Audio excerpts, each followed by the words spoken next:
네, 오늘의 9위와 10위 소식입니다. 공항에 갔다가 되돌아온 시신, 바로 김정남에 대한 얘기입니다.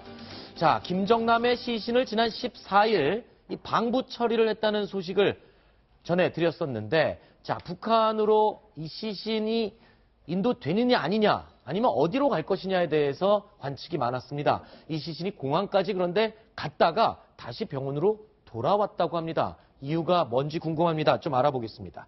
자, 이정훈 위원님, 어떻게 된 겁니까? 지금 뭐 김정남 시신을 북한으로 가져가네, 아니 제3장소로 옮기네, 이런 얘기가 많았었는데 갔다가 다시 돌아오는 건 또 뭐 어떻게 되는 겁니까? 글쎄요, 뭐 취재를 해보려고 이리저리 물어봤는데요. 네. 다들 모르겠다 그러고 이제 외신의 낭보로만 인용하고 있는데, 네네. 뭐 가능성은 뭐 악취 때문에 그렇다고 하는데, 네. 사실은 우리가 타고 다니는 여객기에 있죠. 네. 거기 여객기에는 거의 시신이 실려 있다고 보시면 맞습니다.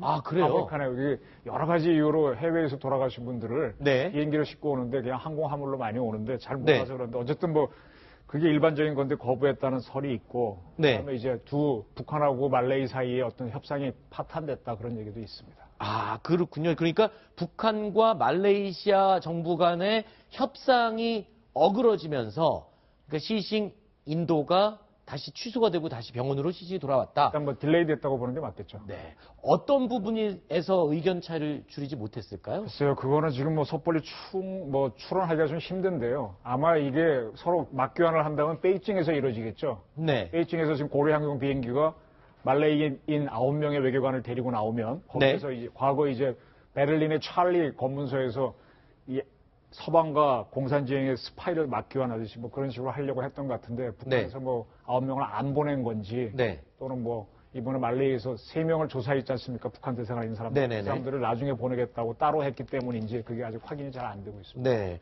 김정몽 교수님께서 여러 번 이 사람들을 언급을 해주셨어요. 북한에서는 요 세 사람, 특히 현광성, 이 사람에 대한 굉장히 집착이 있고요.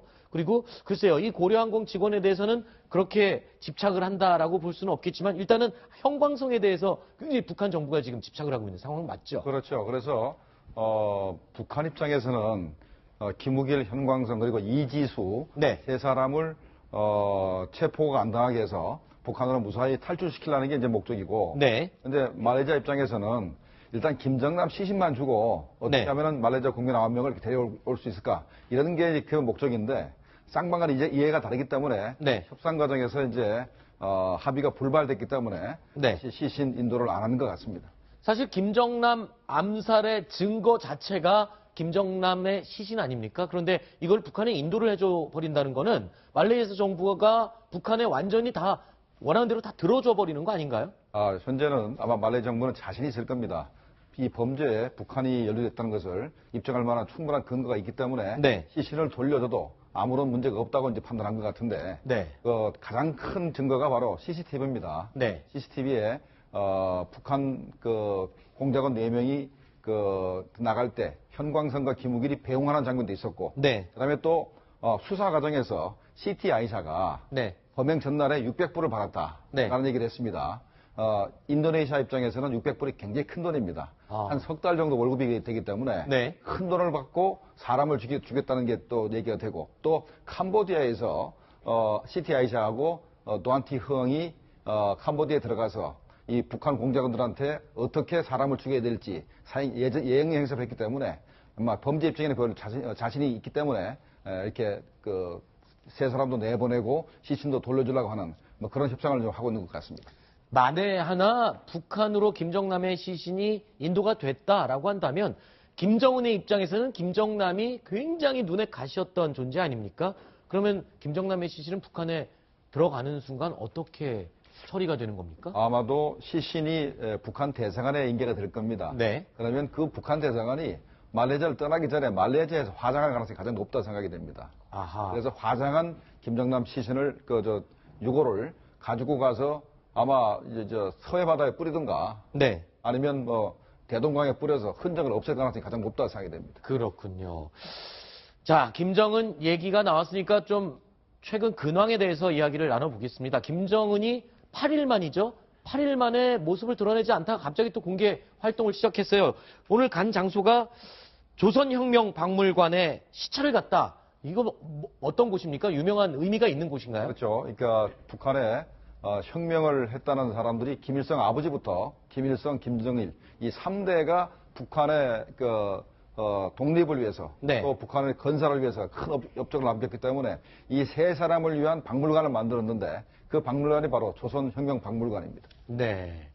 뭐 어떤 의미가 있고 굉장히 큰 일을 앞둔 상황에서 방문한 것은 아닌가 저는 이런 느낌이 직감적으로 좀 들거든요. 저기는 저도 한번 가봤는데요. 네. 김일성 우상화 박물관으로 보시면 됩니다. 그래서 저기 과거에 이제 저기 평양에 있다가 만주로 간 그런 쭉 다 모아놓은 건데요. 네. 4월 15일이 태양절이 다가오지 않습니까? 그걸 앞두고 저기를 네. 재개관하면서 갔던 걸로 보입니다.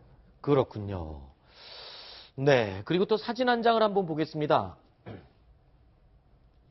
자, 지금 단체 사진을 찍었는데 이게 너무 커서요. 잘 안 보이는데 가운데 지금 확대를 해서 보면은 바로 이 사람입니다. 황순희 조선혁명박물관장이라고 나오고 있습니다.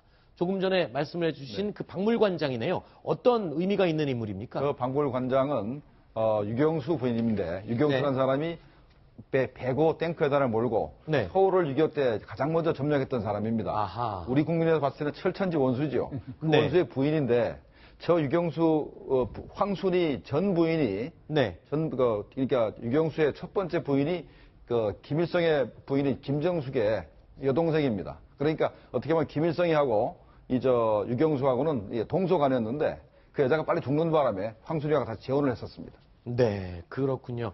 자, 이제 곧 북한 최대 명절인 태양절이 다가오고 있습니다. 자, 이런 조선혁명박물관에들 시찰을 하고 이러는 것들이 자, 태양절을 앞두고 이런 행보를 서서히 지금 꺼내는 게 아닌가 이런 생각도 드는데요.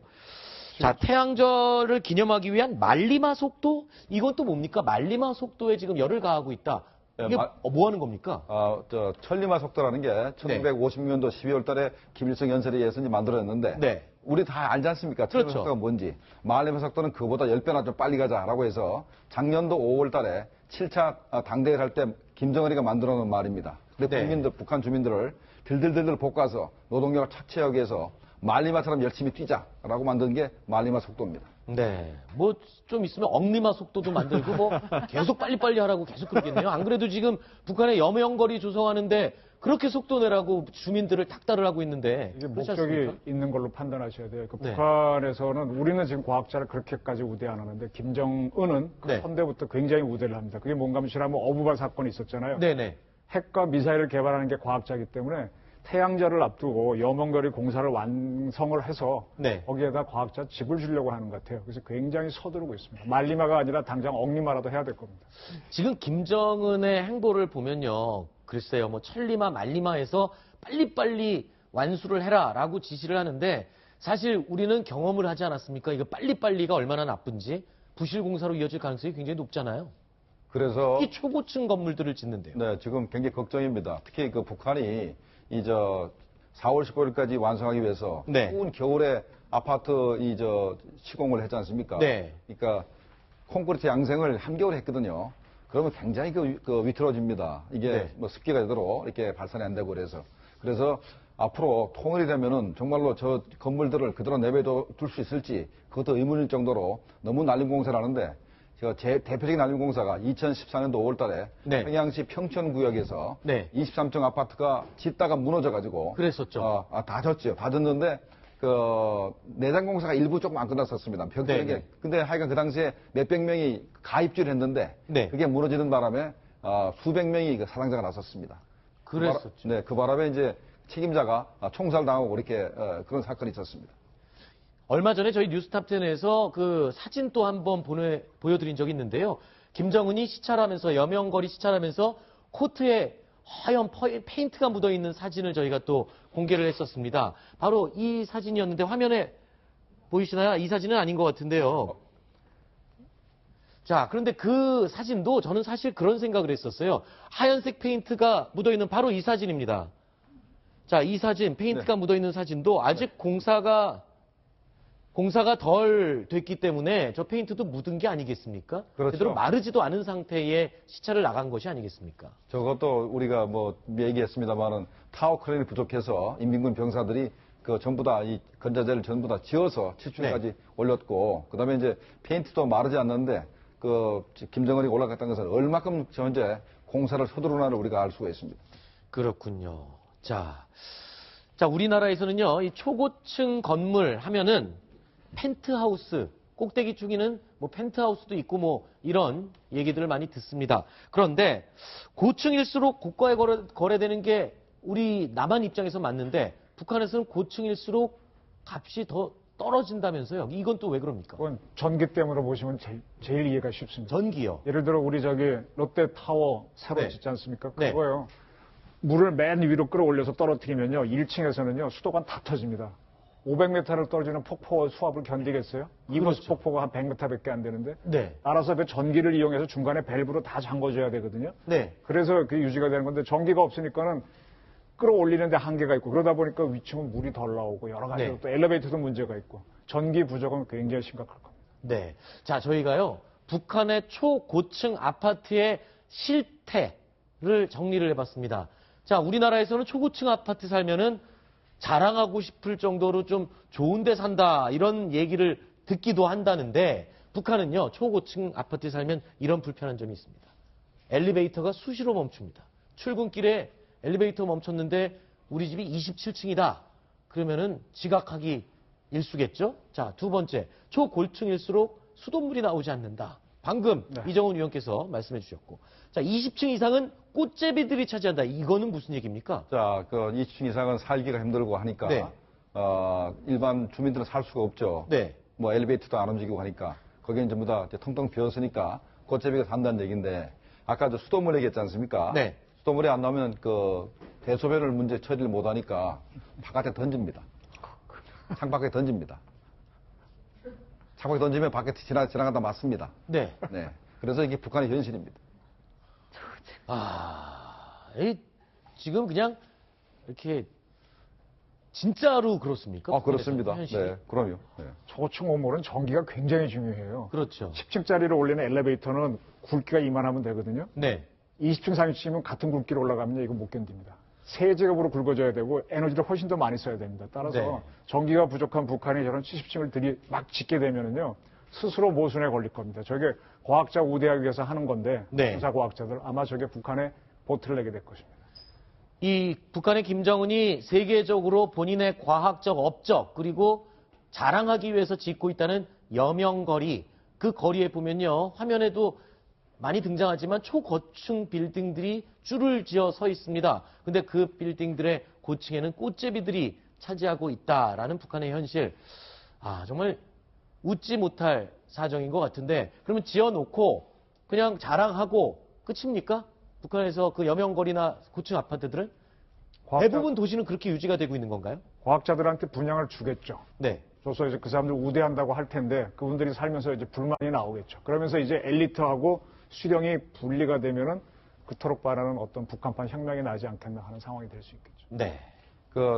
그래도 저층은 살만합니다. 한 10층까지는 그 살만하거든요. 네. 그러니까 10층까지는 로얄층이니까 좀 값이 좀 나가고, 그 위로 올라갈수록 점점 값이 떨어지고, 그다음에 제가 사례를 들면은 노부모가 이제 행동이 불편한 노부모가 네. 1년에 한 번 또는 두 번 외출을 하는 것이 네. 내려갈 수가 없어서 김일성 생일, 김정일 생일 그때만 전기를 주니까 1년에 두 번 외출한답니다. 네.